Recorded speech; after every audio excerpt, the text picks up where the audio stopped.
बहुत ध्यान से सुनना, this is beyond the constitution, ठीक है। राजा रानी नदी पहाड़ सुना है history geography syllabus. There are 3 kinds of land forms, land, water and air. Now as a country you have to govern all the 3 kind of land forms. ऐसे तो नहीं कह सकते ना कि पानी जिसको लेना है ले लो, बस हम लैंड देखेंगे। Each of these 3 have to be governed in a certain way. But the problem is, except for water, except for land, water and air have international implications. Hawai jahaj and water routes. So a country can never regulate water in isolation. Internal waters, yes, not external waters. So when we're looking at the idea of territory, when we're understanding the elements of territory, the first thing is there are 2 kinds of territories: political territories and physical territories. When we are referring to physical territories, there are land, water and air. Land, water and air. And territory works on a very simple principle of sovereignty. जितना हो सकेगा मेरे पास है. Because the first breach of sovereignty is always territorial. है ना? कि वो हमारे पानी में जहाज रख दिया, या वो हमारे एयर स्पेस में उड़ गया, या उसने हमारे जमीन पे कब्जा कर दिया. This is the most tangible form of breach of sovereignty. Everything else is very intellectual. That you're imposing sanctions on a country, you're creating a political interference, you're creating an opposition to the government by foreign funding. These are all argumentative in nature. But what is clear cut, what is black and white, a physical breach of territory, वो दिखता है that X country's plane violated my airspace. You can't do that. So that is why it is very important to regulate and identify कि ये मेरा है. Isn't that what we also do as human beings? The first thing that we secure is ये मेरा area है, ये मेरा है. Now land has essentially 2 components: internal territory, internal land, and international land. Internal boundaries and international boundaries, यही है ना. Internal boundaries तो हमारे पास ही है और international भी है, because land is defined. ये लाइन जा रही है, ये लाइन की इधर मेरा है, इसके ऊपर रेड क्लिफ, ये सब तुम्हारा. McMahon line, red cliff line, these are all international boundaries. ये so land is very easy to regulate. So as you can see, national gets divided into states and union territories, and this becomes the physical dimension. And the political dimension of land is, हम states UTs में divide करते हैं, districts में divide करते हैं, and you also have some other political variations. For example, you would have heard of scheduled areas. वो भी एक तरह की बाउंड्री ही है. वहां पे हम कुछ ऑटोनोमस पावर्स देते हैं. We have some law and order related land identifications.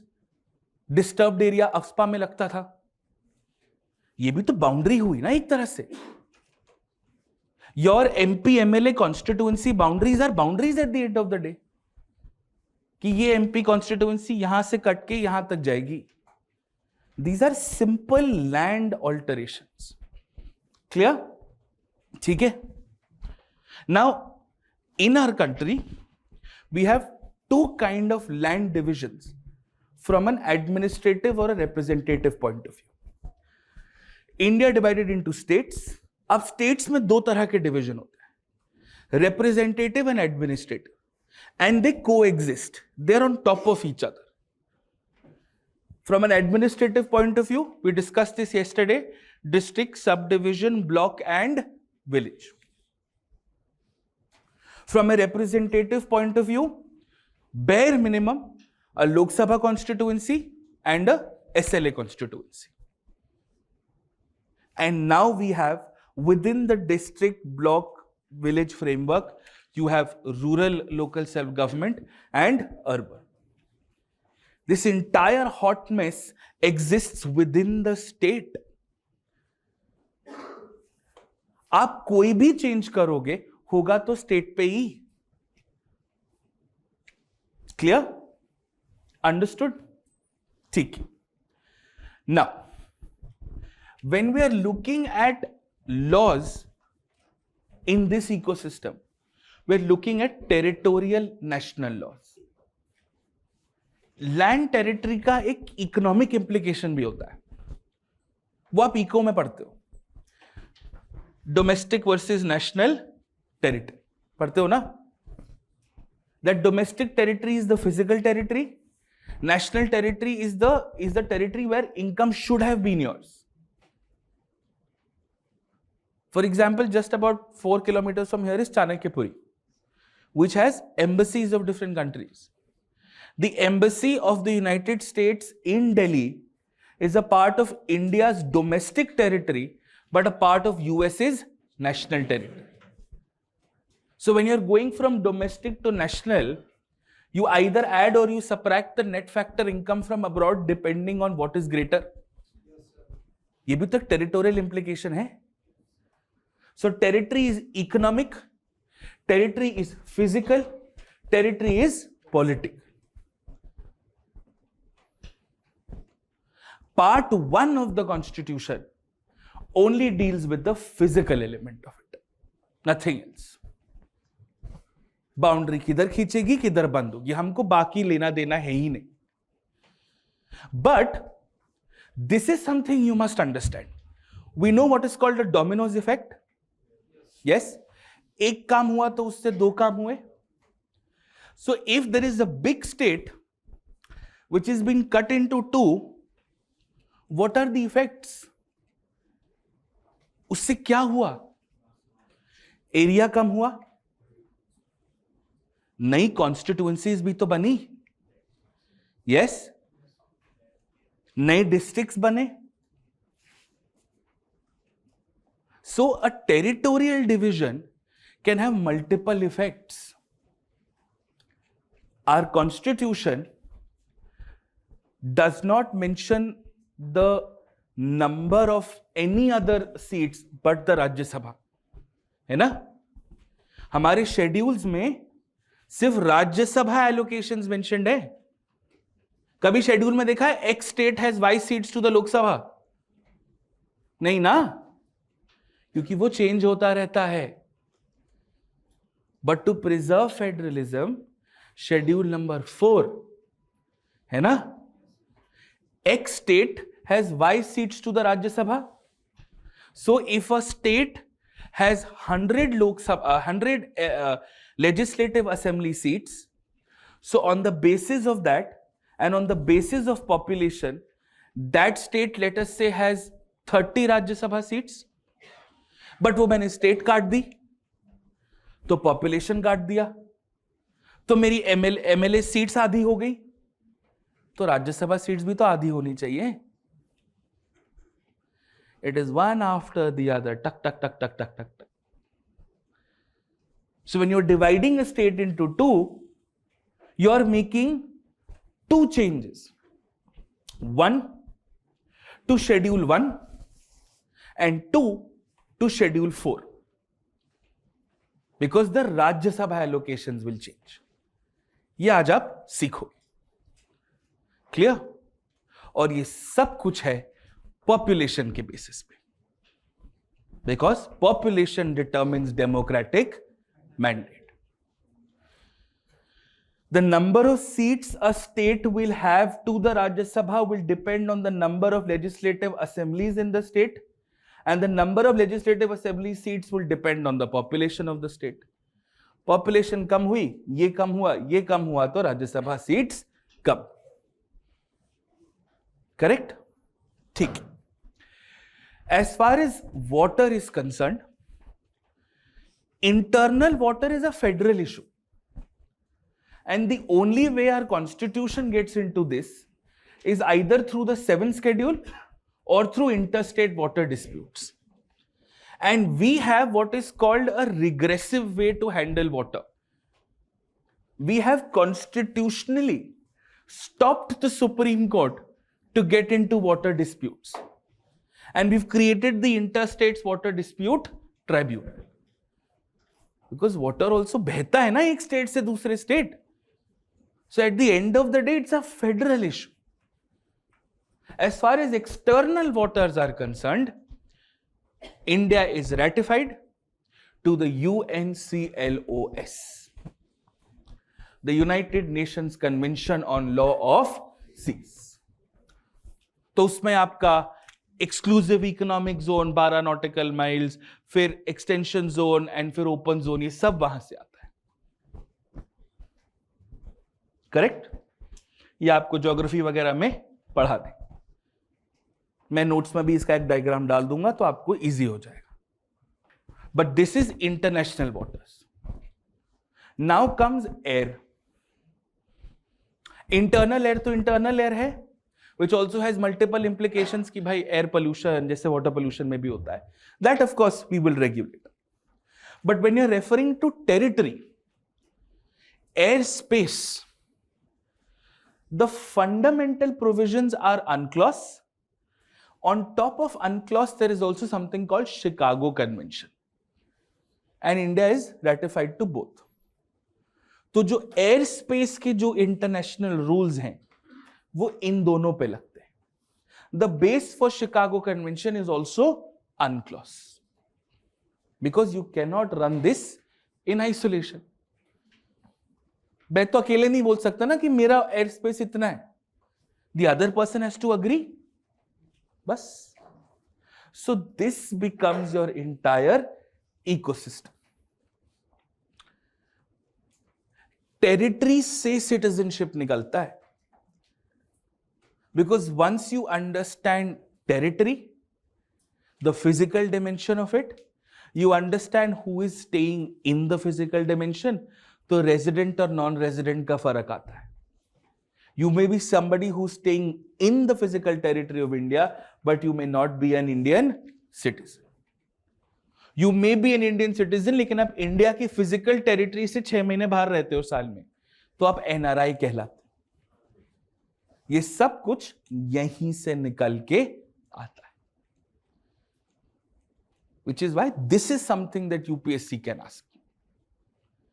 Our focus in part 1 is just on the physical boundary part of territory.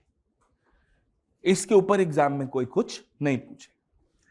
IR में ये पूछ सकते हैं कि UNCLOS क्या है, इकोनॉमिक एक्सक्लूसिव इकोनॉमिक जोन कहां शुरू होती है, कहां खत्म होती है, इंडिया ने UNCLOS साइन किया कि नहीं किया.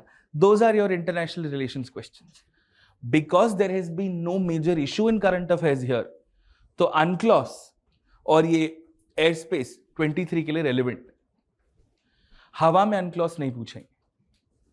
और अभी रिसेंटली पूछा था. यस? बस. So do I prepare UNCLOS for 23? No. इतना कॉन्फिडेंस लेके चलो, UNCLOS रिपीट नहीं करेंगे year after year. They will never repeat the same organization in the subsequent year. एक साल छोड़ के उस साल नहीं करेंगे. क्लियर? पैटर्न ही ऐसा है. Then let's understand this in detail. ये हमारा रेगुलेटरी फ्रेमवर्क है. Part 1 union and it's territory. Part 1 का corresponding schedule is called schedule number 1. Schedule 1 बहुत क्लियरली सुनना. Schedule 1 simply has a list of states, a list of union territories and there areas. उसमें districts areas mentioned होंगे, कोई भी city का नाम नहीं होगा, कैपिटल का नाम नहीं होगा. So if you're changing the name of the capital of a state or the name of the city of the state, it has nothing to do with the constitution. Only and only if you change the territory of a state, that is when you affect it. Otherwise you don't. ये clear है? You change the name of a city, you change the name of a capital, the state has the powers to do so. The general procedure is that the MHA will give you consent for it. Like very recently, last year, there was an issue of Amritsar wanting to create, Punjab wanting to create a new district. उसका हमसे कोई लेना देना नहीं. Creating a new district in Punjab doesn't change the territory of Punjab. हमको क्या लेना देना? पंजाब ने इंटरनली बोला करेंगे, करो, सेंटर उस पे ऑथराइजेशन दे देगा, बस. वो भी एक established protocol. There have been so many talks of creating more districts in West Bengal because some of their districts are very large in number, difficult to manage because of density of population. ठीक है? Clear? आया समझ में?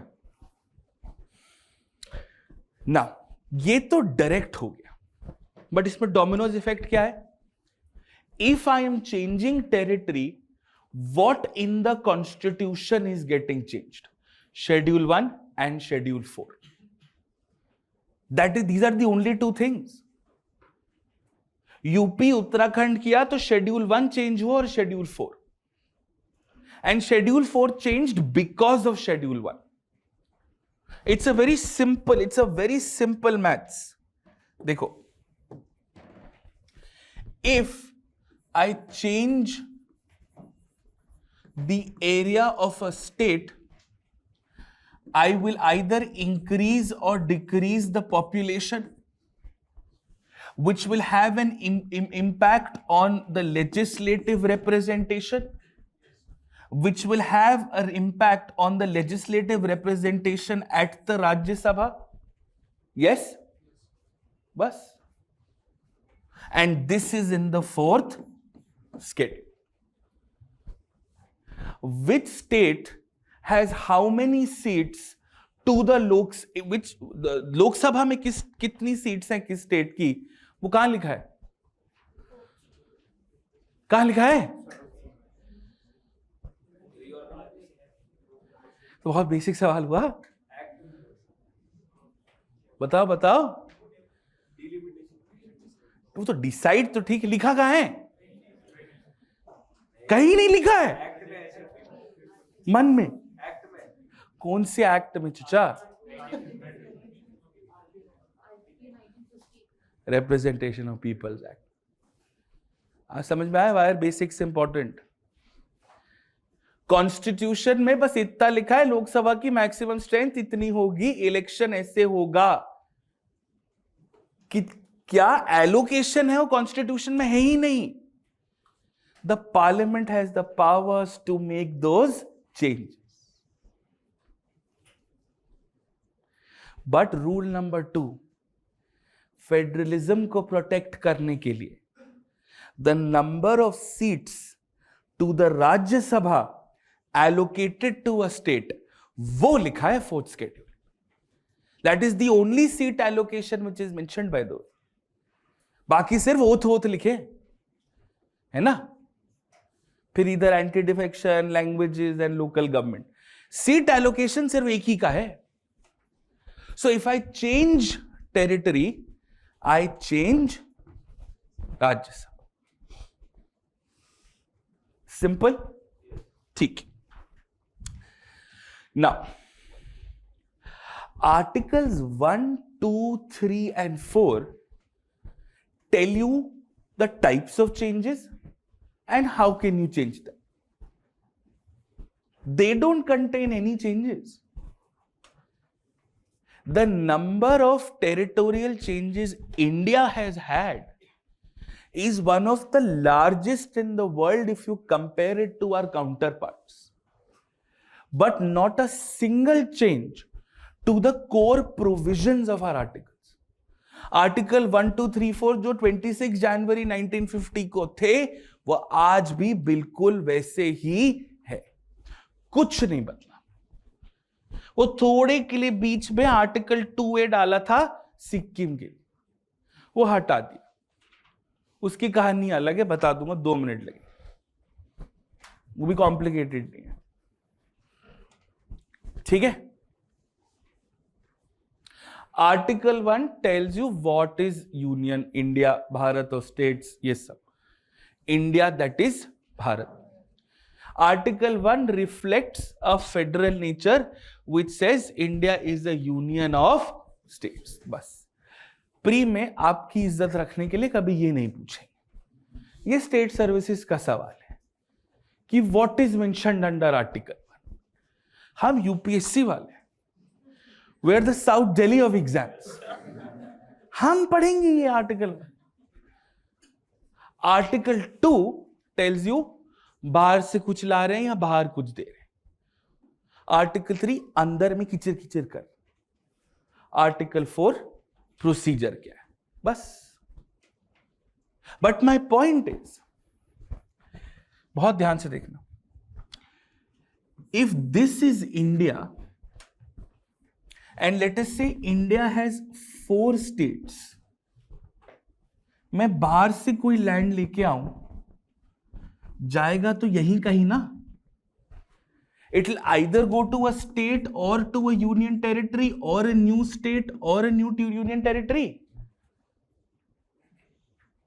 अब मैं ये 4 state का 8 state करूं, 6 स्टेट करूं, चेंज तो यही है। Any territorial change, whether it is external or internal, ultimately leads to 3 things. Either you create a new state or union territory, you reduce the state or union territory, or you increase the state or union territory। बस change तो organisational unit तो यही है ना। भारत बढ़ रहा है का क्या करूं मैं? Yes, which is why it changes schedule 1।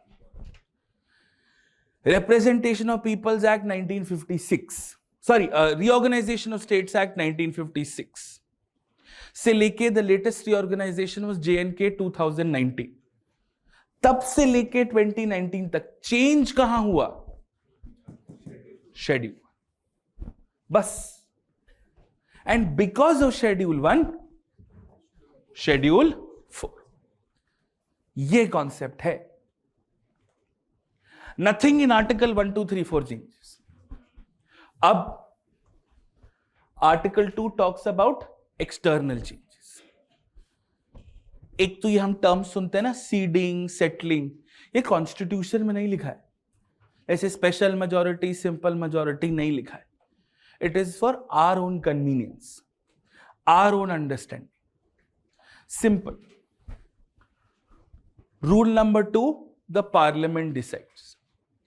Any territorial change will begin and will end through a parliamentary law or through the parliament। बहुत ध्यान से देखना, external change, parliament। 3 types of external changes। ऐसे 2-3 और भी हैं, लेकिन उसका कोई पॉइंट नहीं है कि हम लड़के जीत के आ गए। सीडिंग, अपने मन से दे दिया कि क्या तू भी क्या याद रखेगा, जा सिमरन जा, जी ले अपनी जिंदगी।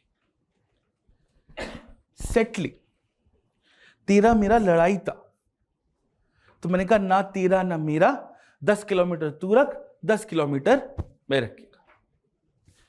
3rd, क्लेमिंग, किसी का नहीं था, मैं झंडा डाल के आ गया। यही 3 चेंजेस हैं। द 4th इज कॉन्क्वेस्ट, कि मैं ऐसे घोड़े पे गया, if Arnab Goswami has to be believed, we will conquer Pakistan।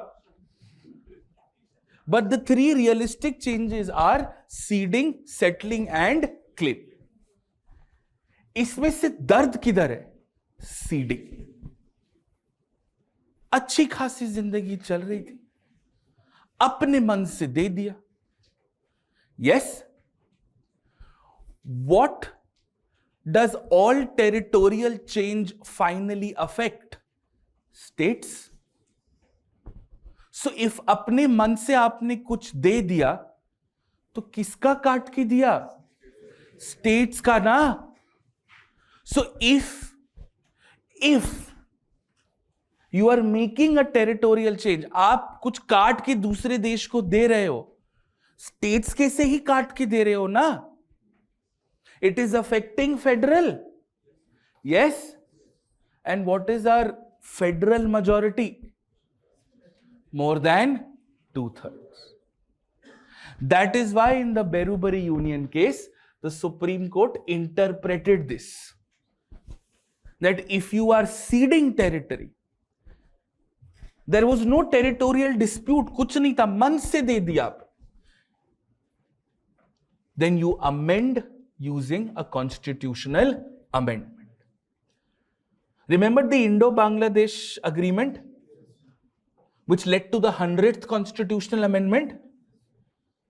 That Indo-Bangladesh land boundary agreement actually had 3 kinds of land disputes. उसमें से एक तो था ना हमारा enclaves, दूसरा था unclaimed boundaries, तीसरा था adverse possessions. Adverse possessions मतलब if this is Indo-Bangladesh boundary, हम फैल के यहां आ गए, वो फैल के यहां आ गए, अब आ गए हो तो रख लो. अरे पर था तो अपना. enclave is देश के अंदर देश.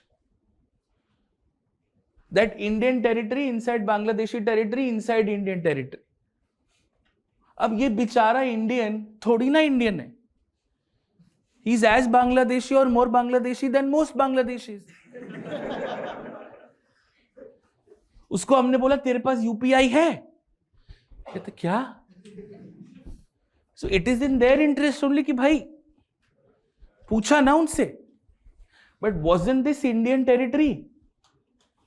Wasn't this Indian territory जो हमने कहा फैल गए हो तो ले जाओ? Isn't this ceding? That is why it required an amendment. Understood? Because there was no conflict. It was not disputed. But when it comes to an issue of settling, yahan dispute hai, first be done through an executive order. It will first be done through an executive order. And then the parliament will pass a simple majority law. ठीक है? Claiming again, water recede हुआ, कहीं island दिख गया, हम जाके झंडा लगा के आ गए कि अपना है.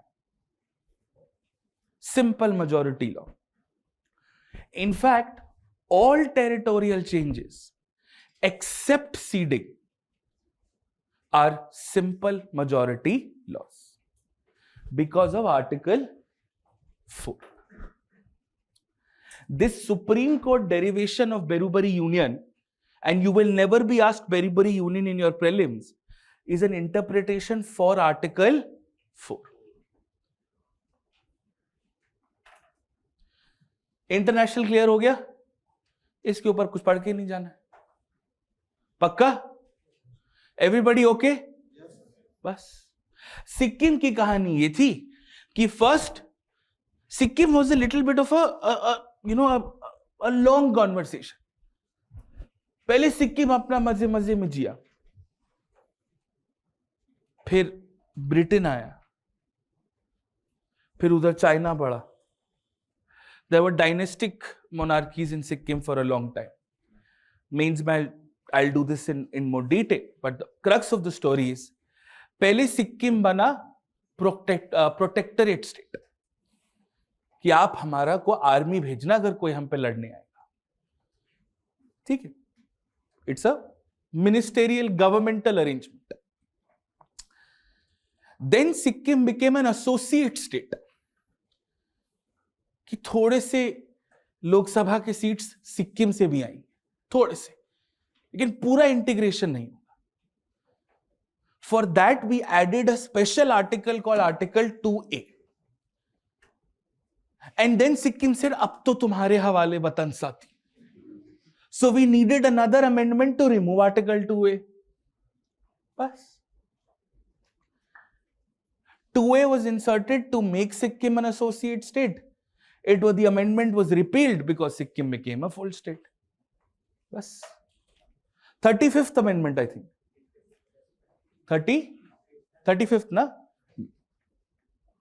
बस. International territories are clear.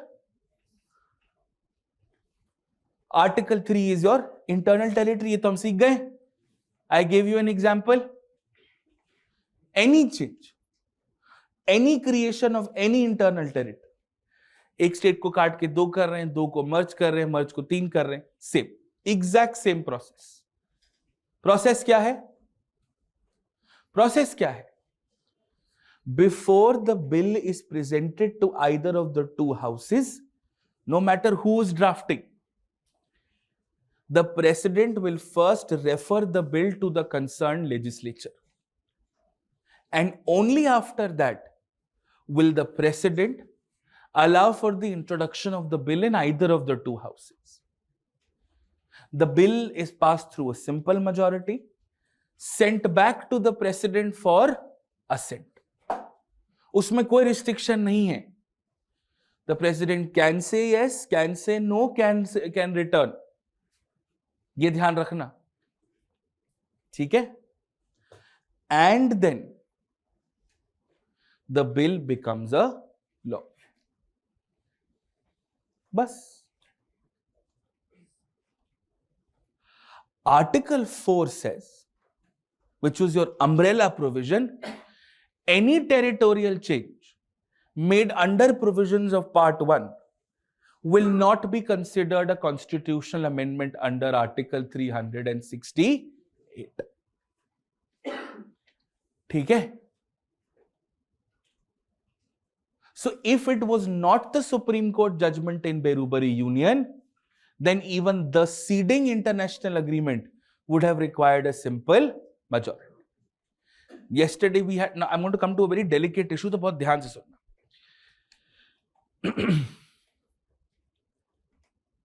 Simply put, any territorial change will amend the constitution, but will not be a constitutional amendment under Article 368. Clear? Understood?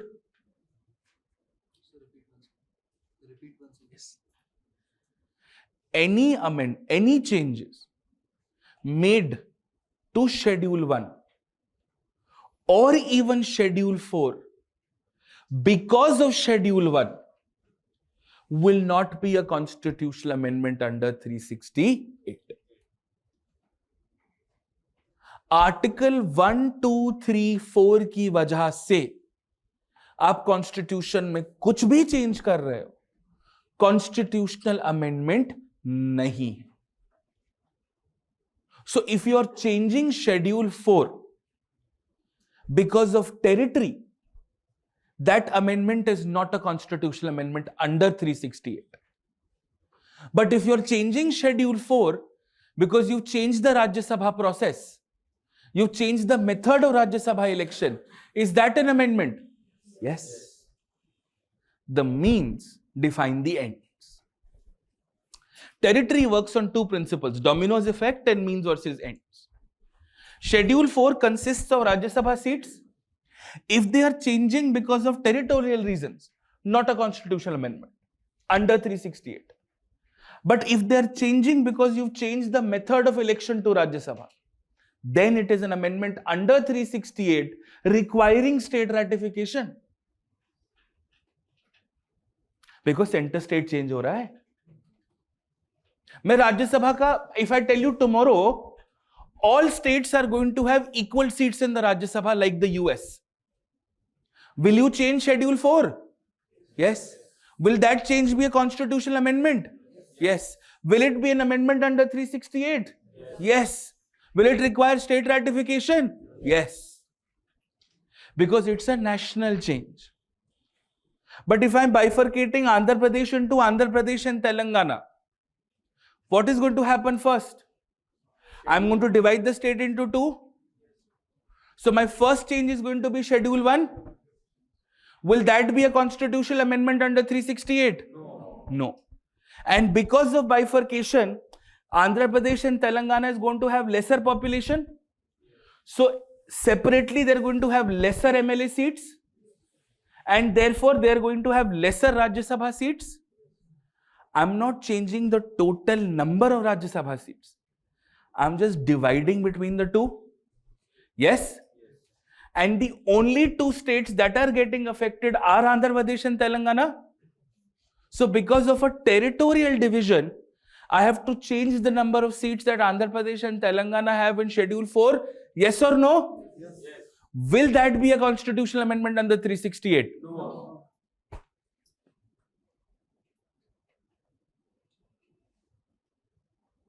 Crystal clear. The means define the end. If I am changing the number of seats to the Rajya Sabha because of a territorial change, not an amendment under 368. Which now brings me to a grey area. The final grey area, 2 minutes. The president cannot say no to a constitutional amendment. ये सही है? क्यों? Rule number 1, democratic mandate. If the president could say no to a constitutional amendment, we would not be a parliamentary democracy. Simple, basic. If the president could say no to a constitutional amendment, we would not be a parliamentary democracy. Does it say which type of a constitutional amendment? A change to Schedule 1 is still an amendment. आप उसको बोलते नहीं हो, इज्जत नहीं देते, है तो amendment. So can the president say no to this? मैंने थोड़ी देर पहले बोला था हाँ. ये ग्रे एरिया है. This is a matter of jurisprudence. Because ये लिखा नहीं. The president cannot say no to a constitutional amendment. Does this mean the president cannot say no to any amendment of the constitution? Or only those amendments under 368? बहुत basic सवाल है ना? फिर इसका जवाब क्या है? ये कहीं लिखा है that the president cannot say no to a constitutional amendment under 368? Under veto powers of the president, is it written anywhere? No. So if I have to follow the strict letter of the law, then by the law, any constitutional amendment the president can't say no to. But if I have to follow the principle behind the law, then this is being treated like an ordinary law, and the president can say no to an ordinary law, so the president can say no. तो pre में आएगा तो क्या लिखेंगे? हम लिखेंगे the president cannot say, because an amendment is an amendment. An amendment is an amendment. You don't want to call it you don't want to give it a special status is not my problem. The Constitution nowhere says the president can only say, has to say yes to constitutional amendments under 368. It says constitutional amendments, period. यही कहता है ना? बस यही कहता है 100%. इतना crystal clear होना है. अब क्या है, टेरिटरी में ना बाकी बकवास भी है. जैसे वो कमेटी बनाया था पहले, याद है? यस और नो? वो नहीं पढ़ना. प्री के लिए टेरिटोरियल कमिटीज नहीं पढ़ के जाना है. ठीक है? वो फजल कमेटी, उसके पहले जेवीपी कमेटी, यस, उसके पहले धर कमेटी, जेवीपी कमेटी, फजल अली कमेटी. धर कमिटी उस जस्टिस धर रिटायर्ड जज, वो बिल्कुल एकदम कि कोई लैंग्वेज कोई कल्चर वल्चर कुछ नहीं, प्रैक्टिकल कोल्ड हार्टेड। प्रोटेस्ट हो गए भाई हमारे देश में, तो हमको लगा कि अच्छे लोगों को बुलाएंगे तो लोग सुनेंगे, तो वो अवेंजर को लेके आए, जवाहरलाल नेहरू, वल्लभ भाई पटेल एंड पित्रामी सित्रमैया। उन्होंने भी वही बोला कि नहीं, geographical convenience, administrative ease, welfare, development, ऐसे देश चले। और प्रोटेस्ट हो गए। आंध्र प्रदेश में पोत्ती Srila Mallu, he died on hunger strike. And Andhra Pradesh was the first state that was carved out on linguistic grounds. फिर माहौल ठंडा करने के लिए फजल अली को बुलाया। फजल अली becomes balancing कि लिंग्विस्टिक भी करो लेकिन एडमिनिस्ट्रेटिव ईज के साथ। And the recommendations of the Fazal Ali Committee were accepted by the government, and that is how the government passed India's first Wholesale Reorganization Act of 1956, which is why it is called States Reorganization Act. उसके बाद वाले सब में नाम लिखते हैं कि north eastern and या फिर उत्तर प्रदेश रीऑर्गेनाइजेशन। ये क्लियर है? तो अगर स्टेट का नाम बदलना हो तो if I'm changing the name of the state, do I change schedule 1? Yes or no? अभी yes. If schedule 1 has the list of states, तो क्या लिखा है वहां पे? क्या लिखा है मैंने? List of states लिखा होगा ना, number XYZ number 14 Uttar Pradesh. फिर मैंने नया स्टेट बनाया उत्तरांचल। yes? तो ये लिखा ना यहां पे। अब उत्तरांचल को मुझे न्यू नेम रखना है न्यूमेरोलॉजी के हिसाब से उत्तराखंड। यस? तो शेड्यूल 1 में चेंज हुआ कि नहीं? फिर so first there was an Uttar Pradesh reorganisation act, then there was an Uttaranchal renaming act. Both change schedule 1। The Uttar Pradesh act change schedule 1 and schedule 4, but the Uttarakhand Act only changed schedule 1. Of course schedule 4, क्योंकि वहां उत्तरांचल लिखा था। आया समझ में? आधा घंटा लगा, टेरिटरी खत्म। इसके ऊपर कुछ आएगा नहीं। एक minute, high court of Bombay या मुंबई? आईआईटी मद्रास या चेन्नई? पक्का? आईआईटी बॉम्बे या आईआईटी पोवाई? ऑफिशियल नेम क्या है? बॉम्बे। आईएम कैलकाटा या कोलकाता? हाँ? क्यों? They're centrally owned. IIM Calcutta is owned by the center. It's an MHRD, it's a Ministry of Education. It's centrally owned. That is why it is still IIM Calcutta. High Court of Madras is still High Court of Madras, because you don't have the powers to change the name.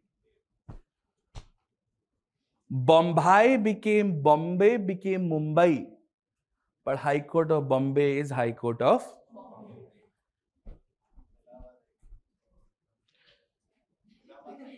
Allahabad High Court. It's still High Court of Calcutta. It's still High Court of Allahabad. You can't. The states don't have the powers to. बस जब तक law apply नहीं करेंगे तो सीखेंगे कैसे? ठीक है? टेरिटरी खत्म, इसके ऊपर कुछ आएगा नहीं। आएगा तो I'm sorry। अगर इसके ऊपर कुछ आया तो वो हमारे एफर्ट का इनपुट आउटपुट बैलेंस नहीं। आप कुछ पूछ रहे थे? डन? ठीक है। नाउ लेट्स कम टू नागरिकता, सिटीजनशिप।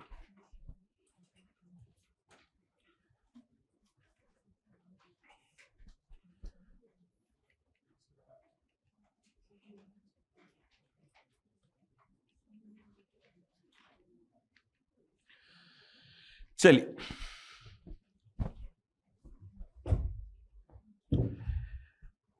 बहुत ध्यान से सुनना, because we've had questions on principles of citizenship in the last 2-3 years. अभी पूछा था ना लास्ट टू लास्ट ईयर, और सिर्फ सिंगल सिटीजनशिप पूछा था, तो थोड़े की टर्म्स कर लेते हैं, ठीक है? There are essentially 4 terms, 4 words that are related to each other: nationality, citizenship, residence, domicile.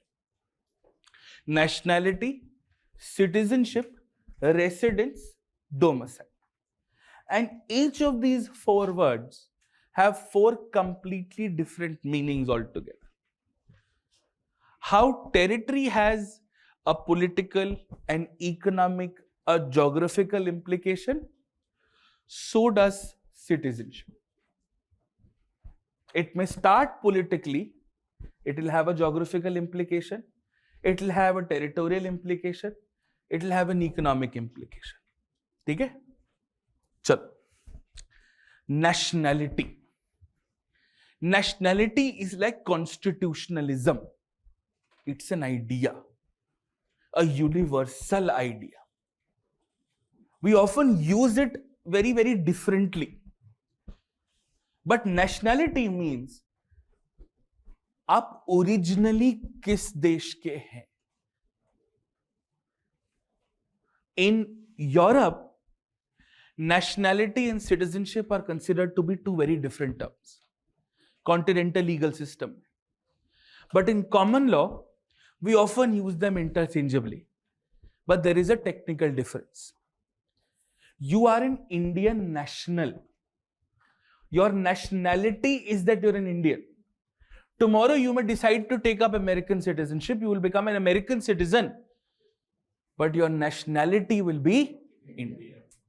So nationality is a sense of original belonging.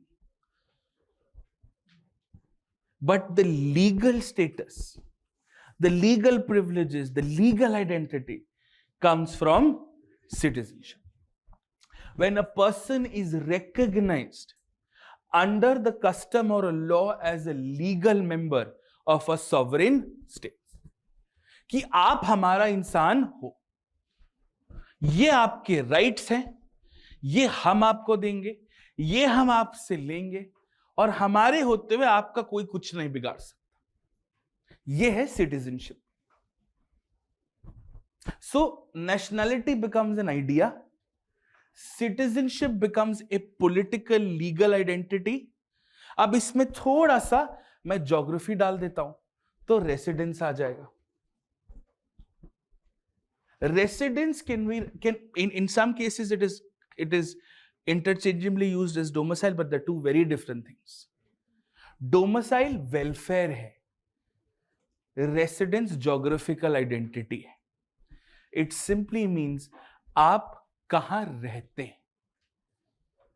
You might be an Indian citizen doing a master's in the US.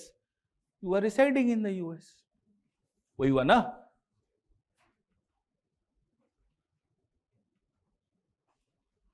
Domicile is a welfare provision कि आप किस देश को अपना मानते हैं, and therefore what is the benefit that you are getting, what are you treating as your permanent home.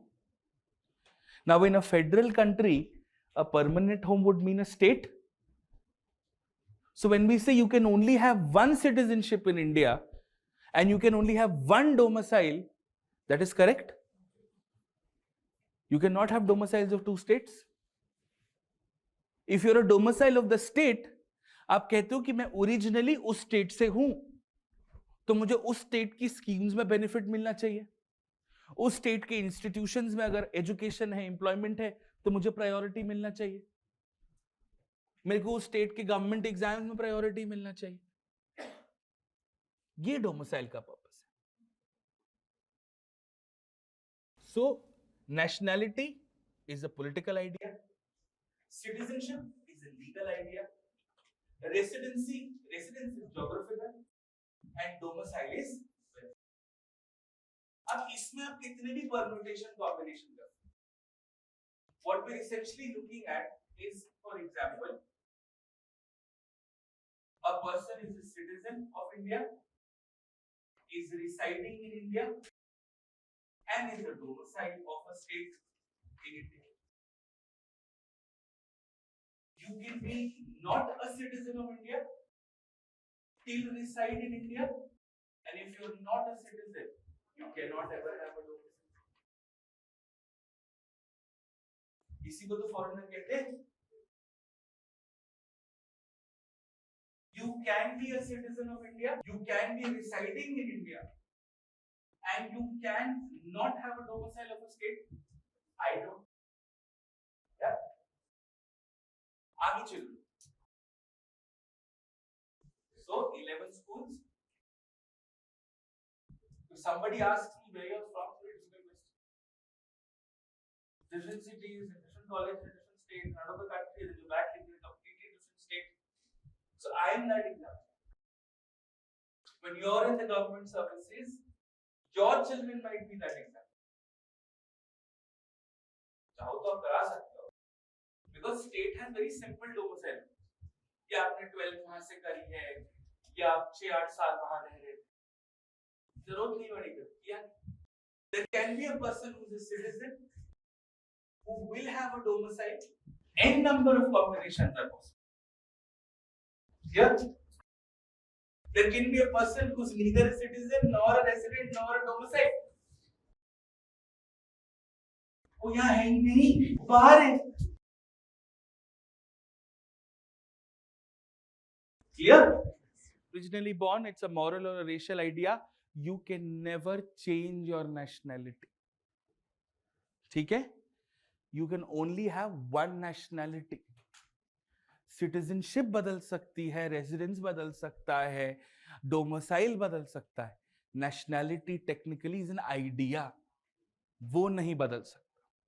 There are two things that you unfortunately cannot change: nationality and caste. And caste is an Indian, it's an Indian idea. You can change everything about yourselves, but the two things you cannot change is this. तभी कहते हैं unfortunately, जो कभी नहीं जाती उसे कहते हैं जाति. That's where the term comes from. It's a very unfortunate thing, but क्या करें? ठीक है. So single citizenship, and it is almost universal. Almost everyone is born in some country. Citizenship is when you're legally registered as a member of a country. It is legal. It can be changed. That's why we have citizenship provisions. And it depends on the country that you're in. For example, in India, you can only have one citizenship. Now, single citizenship in India means two things. One, you cannot be a citizen of any other country. And two, you're a citizen of the country of India, not a state or a province of India. Very simple textbook. Next, citizenship is also almost universal. There are very few people who don't have citizenship of any country in the world. I'll tell you what they're called. They're called stateless people. Stateless people. For example, Rohingyas. ठीक है? Let us say they were expelled from Myanmar, and or they feared, a threat to their life, and the Myanmar government took away their citizenship.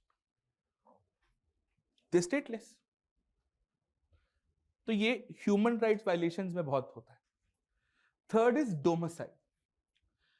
Domicile का basic principle है, either you're staying somewhere for a long time or you intend to stay somewhere for a long time. Domicile is legal because you get a legal certification for it, but it is also geographical. And you can only have one single domicile. And lastly, it is universal. Even if you don't have citizenship, आप कहीं तो बहुत समय से रह रहे होगे. You may not. In India, domicile also has a welfare meaning. It also has certain provisions in fundamental rights. And lastly, residence. आप actually कहाँ रहते हो. a simple geographic term, but it has so many deeper meanings. Residence simply means where you're living.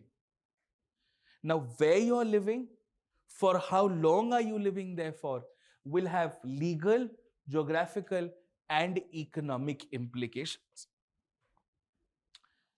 So when we say somebody is a non-residential Indian, an NRI is an Indian national who's an Indian citizen, may or may not have a domicile of a state, but is ordinarily not residing in India for 6 months. OR, ordinary residency. ये CA NRC में बहुत बार इस्तेमाल हुआ है, right? NRIs get a benefit of taxation. जब आप 6 महीने से ज्यादा एक साल में इंडिया में रहते ही नहीं हो, तो हमको सड़कें इस्तेमाल करने का पैसा क्यों दोगे? यही कॉन्सेप्ट हुआ. पर अगर आप 6 महीने से ज्यादा इंडिया में रहते ही नहीं हो, तो एग्रीकल्चरल प्रॉपर्टी से तो दूर ही रहना बेटा. बस. So there are some benefits, there are some disadvantages. So for the prelims exam, do we memorize the differences between NRI and PIO and OCI? No. एक तो पहली बात, PIO and OCI are now the same thing. They have been merged. एक card मिलता है, जितनी बार आना जाना है आओ. या तो आप या आपके पुश्तैन. हमारे हो सकते थे लेकिन हुए नहीं, तो आप PIO. बस. And all of this is governed under the Citizenship Act, जो सिलेबस में नहीं है, इसलिए पूछेंगे नहीं. तो बैठ के वो टेबल याद करके अपना टाइम नहीं वेस्ट करेंगे. Clear? Understood? So residency teaches you taxation, teaches you local financial issues, and इसके बेसिस पे you create what is called citizenship. And because Pri has been asking some policy questions, ये एक एक line में ये शब्द समझ लो. रेफ्यूजी कौन है? जो एक देश छोड़ के दूसरे देश में आए. That person was under threat of life or property or family and left country A to go to country B. आप उत्तर प्रदेश छोड़ के महाराष्ट्र जाएंगे तो रेफ्यूजी नहीं है, आप इंटरनली डिस्प्लेस्ड पर्सन. क्लियर? हम जहां बैठे हैं, this was dominantly a refugee colony. After partition, when most people moved to Delhi, the government allocated residences. ये हो गया, लाजपत नगर हो गया, ये काफी, these are pockets of refugee colonies. When people who migrated from Pakistan to India, fearing a threat of their life in Pakistan, were recognized as refugees. बाद में they became citizens and all of those is okay. But ये एक welfare measure था जो हमारे उनके लिए किया. Then you have an asylum seeker. Asylum seeker वो है when Rohingyas leave Myanmar and they come to India, they seek asylum from India. कि हमको जगह दे दो, काम दे दो, थोड़ी बहुत राइट्स दे दो, हमको रहने की लीगल परमिशन दे दो, और जब मन करे कुछ सालों में हमको सिटीजन बना दे. Remember I talked to you about yes and OS in international affairs? Refugee law is governed by a Geneva Convention. India has not signed the Refugee Convention, has not ratified it. तो हम पे कोई obligation नहीं है कि कोई आके बोले कि हमको एक्सेप्ट करो, हम करेंगे. India has faced a lot of criticism for it also, but India says मेरा इतना ऑलरेडी पॉपुलेशन का इशू है, लोगों को खाने को, लोग people make babies out of boredom in this country, तो तुम बोल रहे कि मैं और लाएगा. यस? तो there are two ways to look at it depending on how you look at it. Clear? तो ये हो गया असाइलम सीकर। और स्टेटलेस मैंने आपको बताया। अगर प्री में कभी आ गया which of the following is the most appropriate definition, ये एक एक लाइन आपको याद रखना है। Are we clear? गुड। बस now let's quickly look at the law. ठीक है, बहुत ध्यान से। People in India are classified in two forms. Either you are a citizen or you are not a citizen. The difference between a citizen and a non-citizen is a political one, is a benefit one. Only citizens can vote, only citizens can contest, only citizens can hold office. Doesn't matter how you are an Indian citizen. ये pre में पूछा था। As long as you're an Indian citizen, it doesn't matter how you became an Indian citizen. That is not the case in the US. Only those people who become citizens of the US in a certain way, in a certain manner, can become the president of the US. If you've migrated and तुमको visa मिला और फिर 10 साल बाद तुमको citizenship मिला और बोला अब मैं यूएस प्रेसिडेंट बनेगा, नहीं बन सकते। You have to be born there. पैदा होना पड़ेगा वहां पे। Clear? And why does India do this? Everything is about history and context. For a country which has seen the largest movement of people across borders, the Indo-Pakistan partition is statistically the largest cross-border human movement recorded in history. Not even the Nazi regime saw the extermination of Jews as much as we saw in Indo-Pakistan partition. And both countries, there was bloodshed and loss of life and property to a magnitude which is unimaginable. There were so many people who became citizens in so many different ways.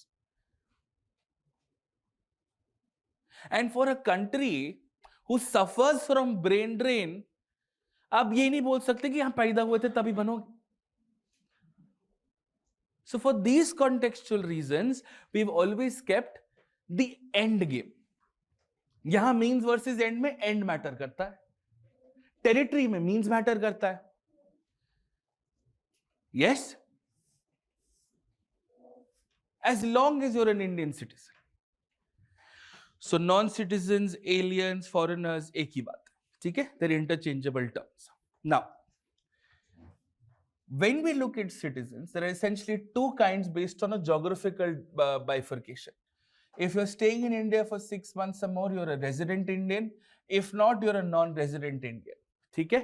This has a taxation implication. That is why NRIs are exempted from income tax.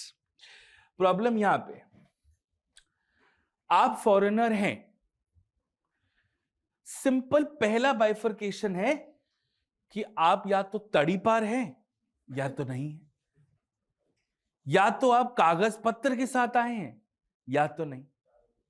See, the Constitution of India has provisions on citizenship. We have the Citizenship Act. Then we have two other laws which are not as much spoken about. The Foreigners Act and the Passports Act. इन सबको मिला दो तो citizenship policy बनती है। Constitutional provisions, citizenship act, citizenship rules, foreigners act, passports act, इन सबको जोड़ दो तो आपका लीगल फ्रेमवर्क बनता है। ठीक है? And there are only two forms of valid documentation, passport और वीजा। अगर इसमें से दोनों में कुछ भी गड़बड़ है तो वैलिड डॉक्यूमेंटेशन नहीं है। पासपोर्ट एक्सपायर हो गया, फट गया, चोरी हो गया, लेके ही नहीं आए थे, तैर के आए थे बे ऑफ बंगाल से, मैं क्या करूं? वीजा जाली था, नहीं था, एक्सपायर हो गया, रुके हुए हैं। Either you are here as a valid immigrant or an invalid immigrant. ये पहला है। इंसान खराब नहीं होता है, हालात खराब बनाते हैं। इस पे आएंगे।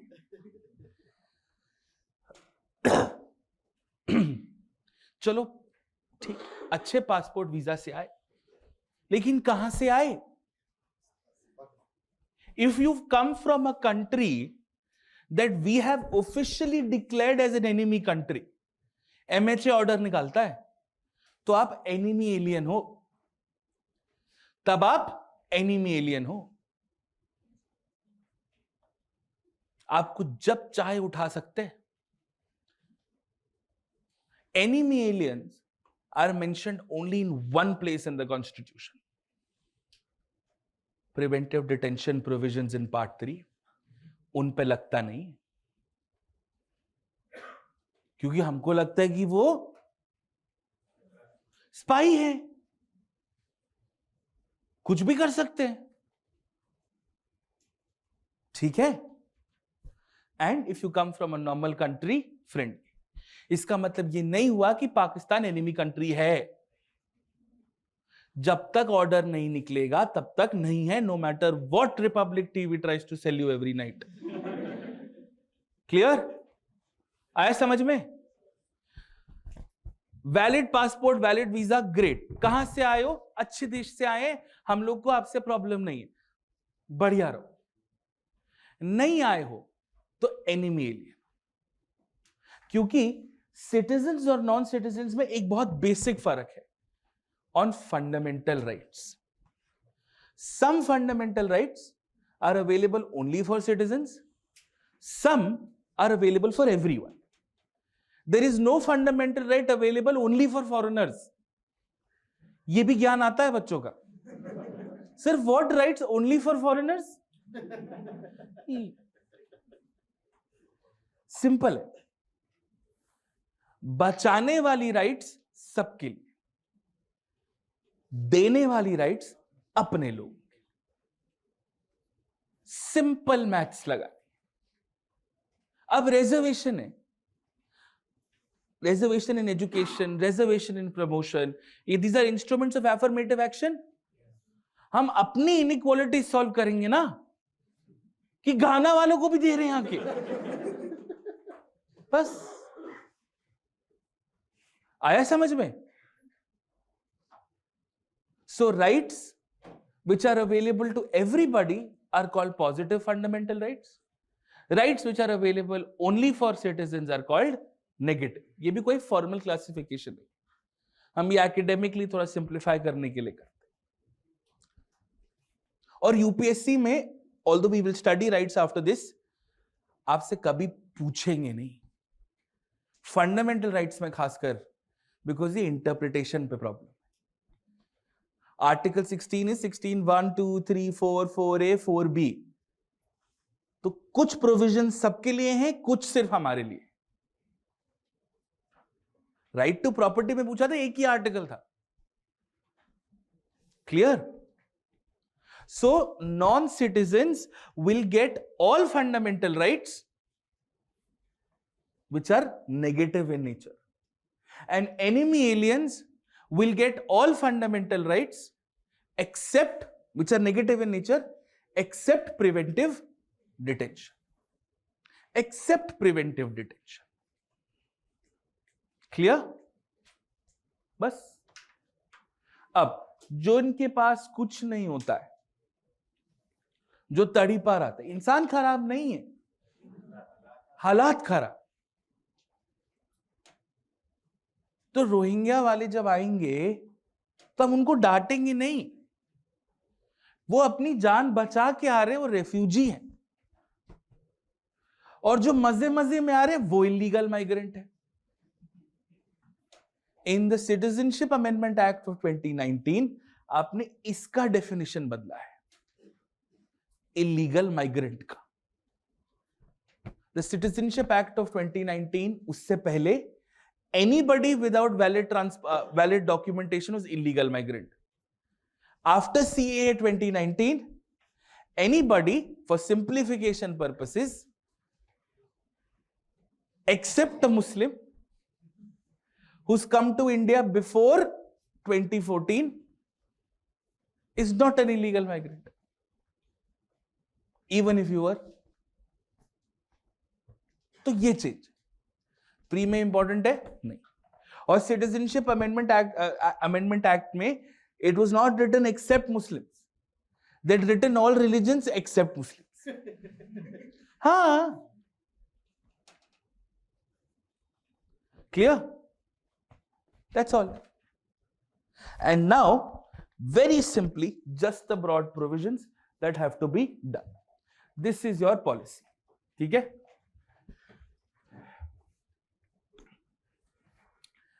Basic principle, you're a foreigner, you've come to India, you're a foreign citizen, you will become a legal migrant, and only if you're a legal migrant can you apply for the Indian citizenship.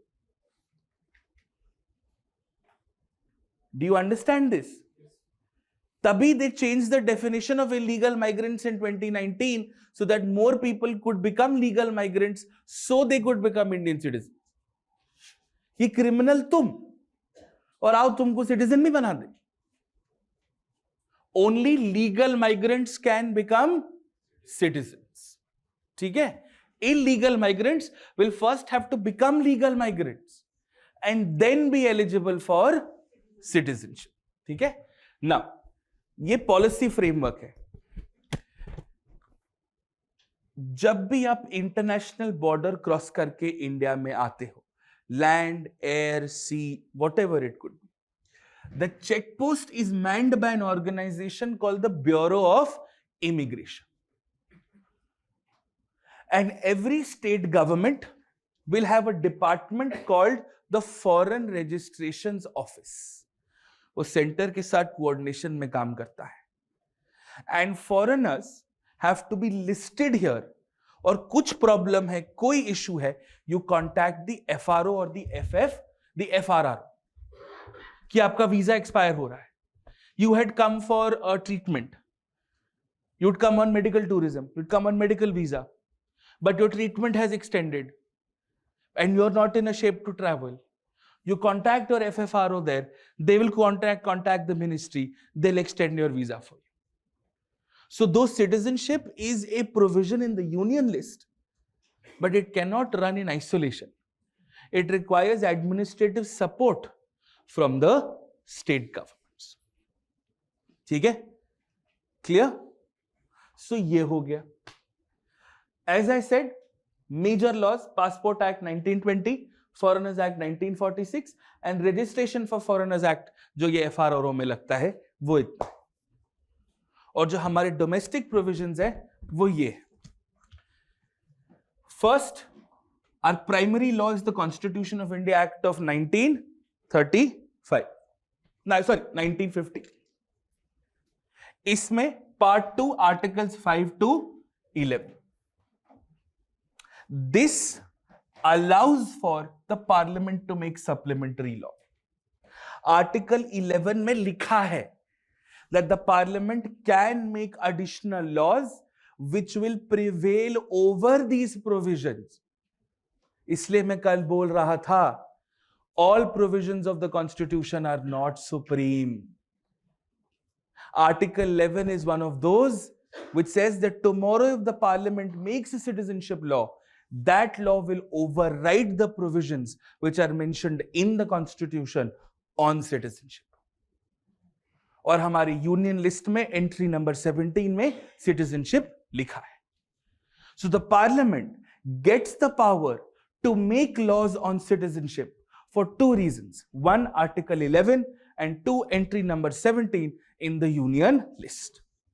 And the parliament immediately acts on it and creates our primary law called the Citizenship Act of 1955.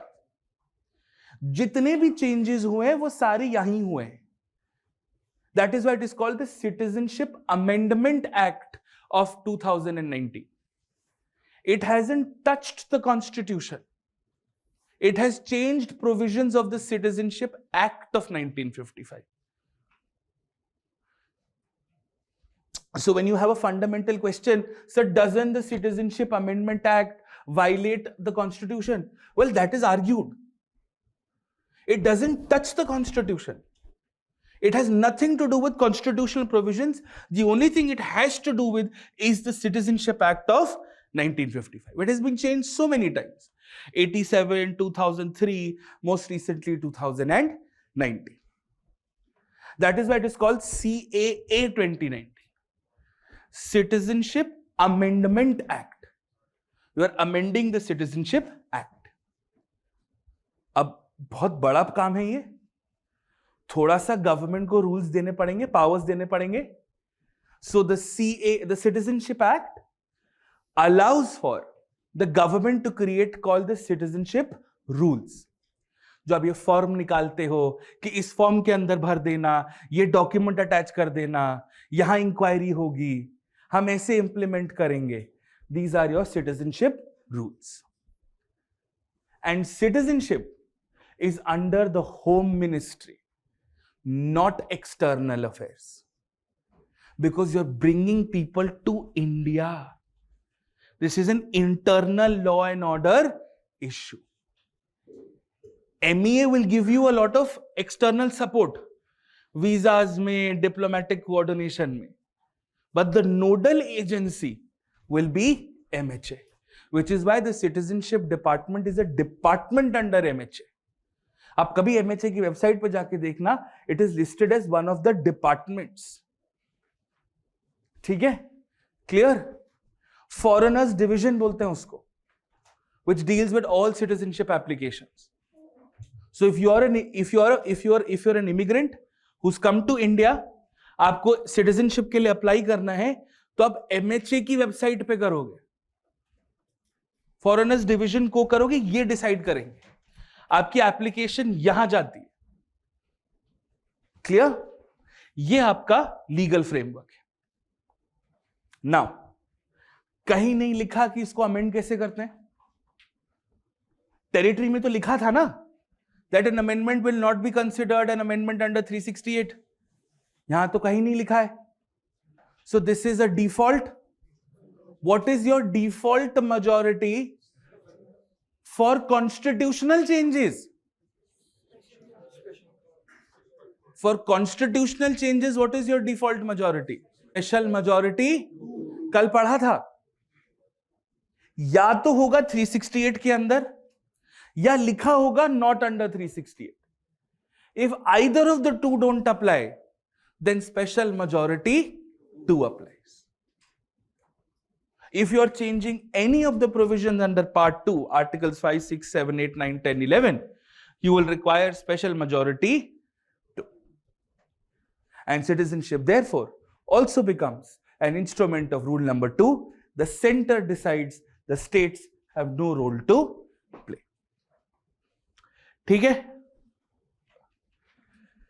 ये सब irrelevant है.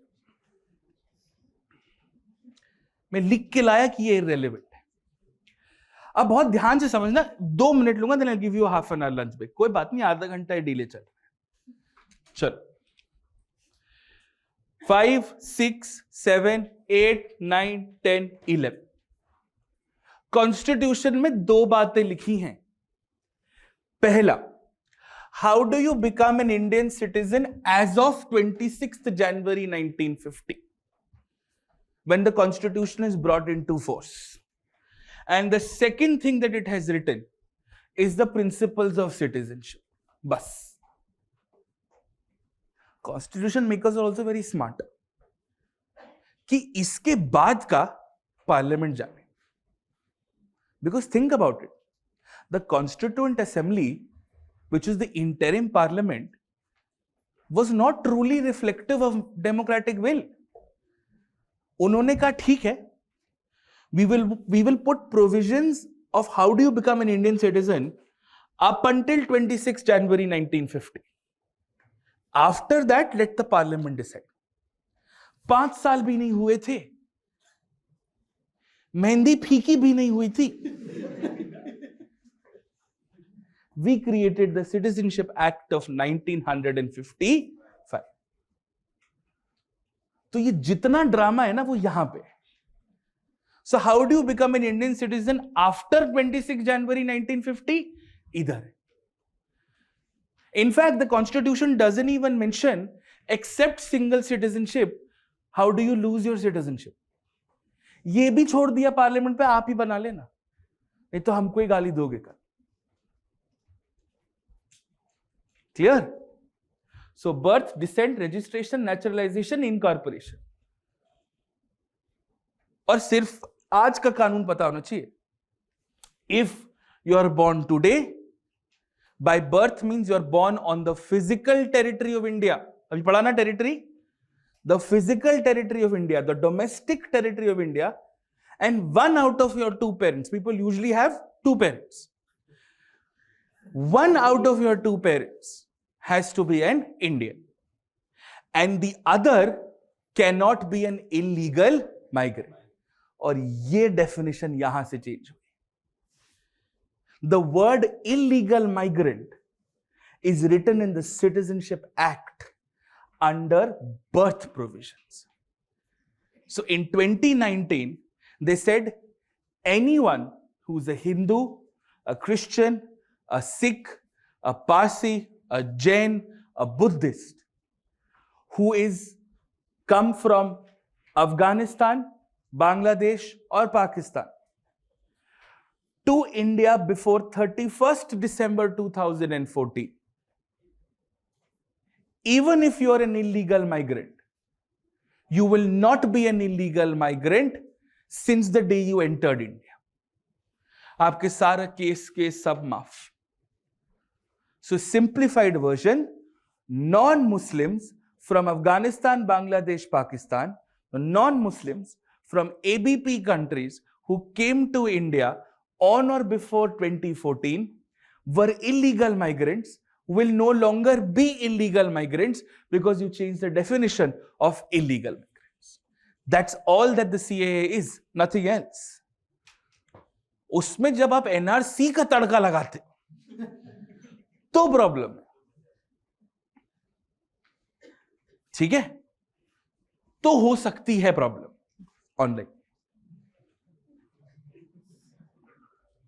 Clear? Okay. So ये birth है. Descent is you are born outside the country, but one of your parents is an Indian. Then you can also apply for Indian citizenship. Registration और naturalisation approval basis पे है. Birth और decent आपका हक है. मैं पैदा हुआ है तो मैं है. पासपोर्ट लेके घूमने की जरूरत नहीं है मुझे. ठीक है. Also passports are expensive documents to get. If you don't want to go out of the country, why will you keep a passport? Yes और no? Passport is an international travel document. मेरे को कानपुर जाने में passport लेके जाऊंगा? तत्काल passport 4,000 रुपए में बनता है.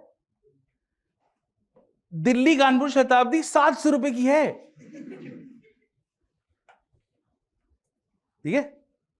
Naturalisation and registration are approval basis, case by case basis पे करते हैं. अब यहां आए, आपको यहां प्यार हो गया तो आपने कहा यहीं के बस के नहीं. रजिस्ट्रेशन में एक आध जगह में प्रोविजंस है. नेचुरलाइजेशन, आप इतने इंडियन हैं कि आप इंडियन से भी इंडियन हैं. आप हमारा लैंग्वेज पढ़ते हैं, आपको हमारा लैंग्वेज आता है, आप शाम को बुमरो बुमरो करते हैं, आप इंडियन हैं. बस नेचुरलाइजेशन ये है. ये डिस्क्रेशन है. या आपने गवर्नमेंट के लिए कुछ इतना कर दिया कि गवर्नमेंट आप आ ही जाओ. या इनकॉर्पोरेशन, जैसे वो भी बांग्लादेश में नहीं किया था. हम उन्होंने भी तो कुछ ऑनक्लेव दिए होंगे, तो उनको हमने एक्सप्रेस बना दिया, तत्काल सिटीजन. बस एग्जाम में आएगा. And how do you lose? ये बहुत सिंपल तरीका है. ब्रेकअप क्यों होता है? पहला, आपने छोड़ दिया. दूसरा, उन्होंने छोड़ दिया. There is no such thing called a mutual breakup. Okay. If you think your breakup was mutual, you are delusional. Or you are played very well. Either way, there is no such thing called a mutual. ठीक है. It could be instigated, but ठीक है. Renunciation मतलब आपने छोड़ दिया कि मुझे नहीं चाहिए. I am renouncing Indian citizenship. Termination, आपको कुछ और अच्छा लग गया और उनको पता चल गया तो उन्होंने कहा bye. If you get the citizenship of any other country, India says thanks. हमारे पास 1.2 बिलियन लोग हैं, तू जा भाई. हम मौका भी नहीं देते भाई, हम मौका नहीं देते. If you get the citizenship of any other country, हम ऑटोमेटिकली बोलते thanks bye. And third is, आपने क्या बोला और आप क्या निकले. आपके बायो में था, आपका टिंडर बायो में था that you like watching sitcoms, period dramas on Netflix, Amazon Prime. असलियत निकली आप ऑल्ड बालाजी उल्लू देखते हैं.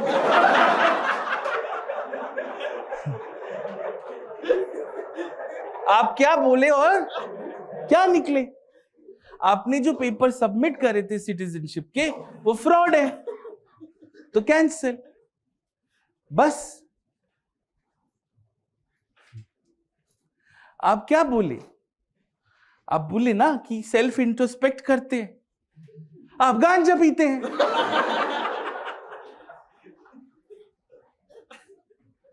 सो डेप्रीवेशन इज फॉल्टी पेपर. हो गया बस, और कुछ नहीं है पूरे सिटीजनशिप में पढ़ने के लिए. पासपोर्ट प्रूफ है, आधार और पैन कार्ड नहीं है. Though now you have to compulsorily link your Aadhaar with your PAN card. ये अलग स्कैम. वो बोले आधार कार्ड इज नॉट कंपल्सरी. मैं बोला ओके. अब if you're above 18 and you earn some money, you need a PAN card. You can't open a bank account without a PAN card. Now you can't get a PAN card without an Aadhaar card. So Aadhaar compulsory हुआ कि नहीं? But it is not compulsory. ठीक है बस. So what is proof of citizenship?